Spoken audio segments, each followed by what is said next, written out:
Office of the President. Thank you. Thank you very much. The transition has phases. And the phase that most people want completed is the appointment of cabinet ministers.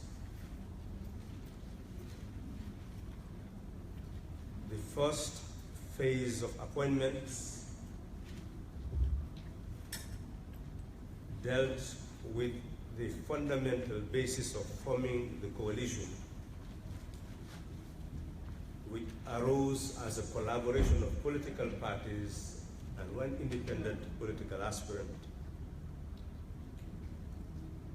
consequently requiring the President to consider the nominations from those parties and stakeholders. The second phase deals with these ministries: the Ministry of Health and Social Welfare, the Ministry of Information and Communication Infrastructure, Ministry of Petroleum and Energy, Ministry of Higher Education, Research, Science and Technology, Ministry for Basic Education, Basic and Secondary Education, and Ministry of Transportation, Works and Infrastructure. The Ministry of Petroleum and Energy are separated under the estimates, but it is the desire of the President to put them together. He has been engaged in consultation and would have caused the swearing in of these ministers by this week. And the reason why this press conference is being held is to ensure transparency in the vetting process he's engaging. As of now, he has come to almost conclusion regarding the person to be appointed for the Ministry of Information and Communication Infrastructure, the Ministry of Basic and Secondary Education, and the Ministry of Transport, Works and Infrastructure. He is still working on the other ministries. The reason being very simple. Section 72 of the Constitution instructs that he entrusts the responsibility of ministries to persons with the requisite professional qualifications and experience. So many advices are coming from different quarters. People are sending their curriculum vitae. So in short, he still would want to take time to do the vetting properly, so that ultimately when the names come out, people will believe that he has done what he was supposed to do. It is also important for people to understand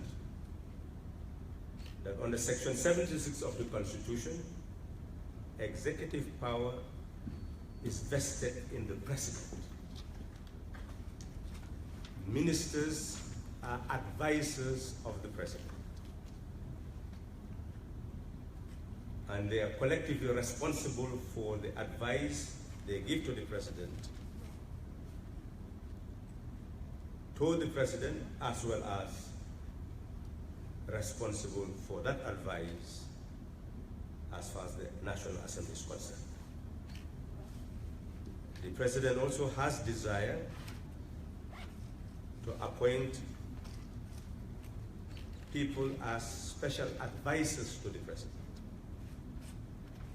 He is also working on that mandate so that he will be able to capture the whole gamut of experience and professionalism that is required to be able to run a government in an efficient and effective manner. The President has also expressed concern on the accident which occurred in Kitty.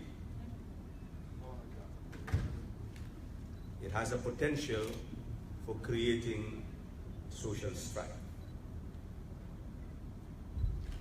That is why he mandated me to go to the hospital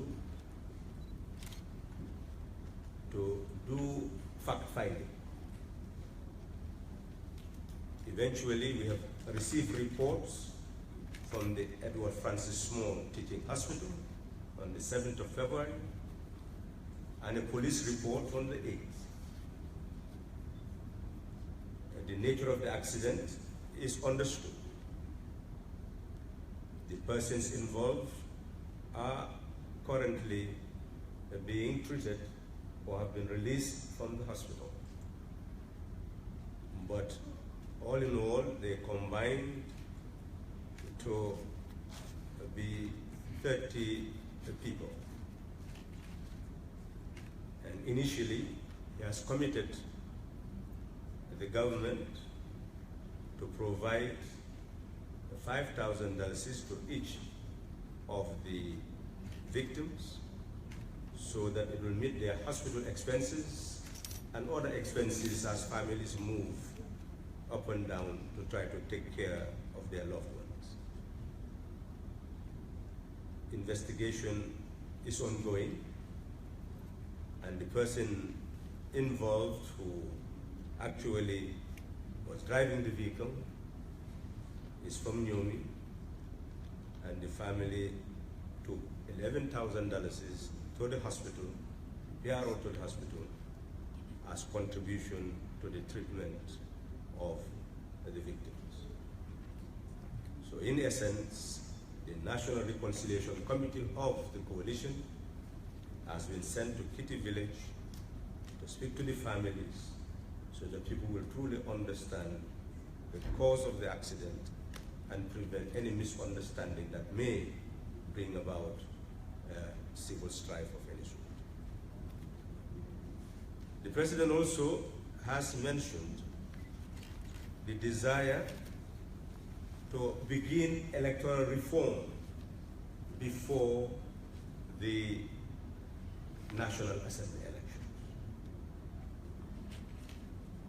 He has instructed for consultation to begin with the political parties, the inter-party committee, with his Attorney General and Minister of Justice, so that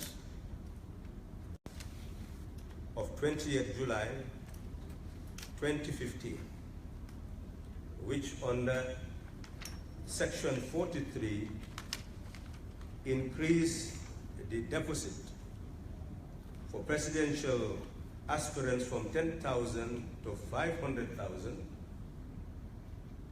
National Assembly aspirants from 5,000 to 50,000, aspirants for council elections from in terms of mayors, from 2,500 to 50,000, and for councillors from 1,200 to 10,000.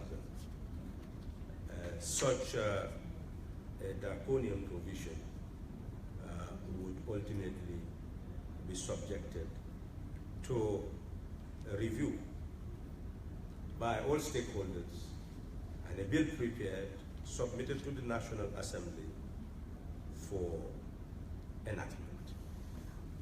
So in short, the government is now working very hard to put the institutions to work so that the vacuum that has been created by the impasse will be overcome. And all those who wish to contribute to national development will be able to play their part. Thank you.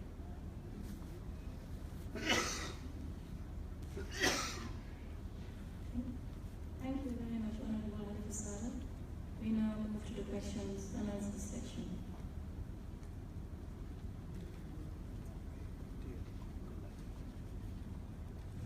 We now invite questions from members of the press.